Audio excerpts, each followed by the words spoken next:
Hello everyone, আসসালামু আলাইকুম। Welcome back to my channel. আজকে রান্না করছি কাঁঠাল দিয়ে গরুর মাংস। এর জন্য প্রথমে আমি একটা কাঁঠাল ছোট ছোট টুকরো টুকরো করে কেটে নিয়েছি। এরপর এগুলো ধুয়েও নিয়েছি। এরপর কড়াইয়ের মধ্যে দিয়ে দিলাম। এখন এগুলো ভাপিয়ে নিব। এর জন্য প্রয়োজন অনুযায়ী পানি দিয়ে দিচ্ছি। এর মধ্যে দিয়ে দিলাম অল্প পরিমাণে একটু হলুদ ও লবণ। এরপর এটা কিছুক্ষণ আমি ভাপিয়ে নিচ্ছি। কাঁঠালগুলো আমি গরুর মাংস দিয়ে রান্না করব। এর জন্য নিয়ে নিয়েছি গরুর মাংস। এখন আমি চুলায় বসিয়ে দিয়েছি পাতিল।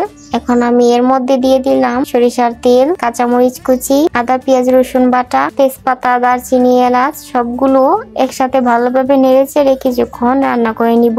এরপর দিয়ে দিলাম এর মধ্যে অল্প পরিমাণের একটু পানি। এখন এক এক করে সব মশলাগুলো দিয়ে নিচ্ছি। প্রথমে দিয়ে দিলাম হলুদের গুঁড়ো, এরপর দিয়ে দিলাম মরিচের গুঁড়ো, ধনিয়া গুঁড়ো, জিরে গুঁড়ো, দিয়ে দিলাম পরিমাণ মতো লবণ। এখন এগুলো একসাথে ভালোভাবে নেড়েচেড়ে মিক্স করে নিচ্ছি। এরপর মশলাটা ভালোভাবে কষিয়ে নিচ্ছি।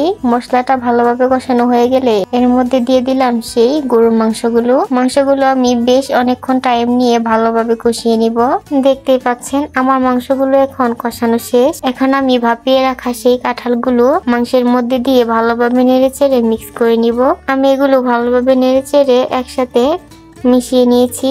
এখন এটা আরো কিছুক্ষণ কষিয়ে নিব। ভাবানোর মধ্যে আমার কাঁঠালটা অনেকটা সিদ্ধ হয়ে গেছিল। এরপর আমি আমার প্রয়োজন অনুযায়ী পানি দিয়ে দিচ্ছি। এখন এটা ভালো করে বেশ কিছুক্ষণ টাইম নিয়ে রান্না করে নিতে হবে। আমি এটা অনেকক্ষণ রান্না করে নিয়েছি। দেখতেই পাচ্ছেন তরকারিটা দেখতে কতটা সুন্দর হয়েছে। আমার ভিডিওগুলো যদি ভালো লেগে থাকে অবশ্যই আমার চ্যানেলটি সাবস্ক্রাইব করবেন, লাইক কমেন্ট ও শেয়ার করবেন।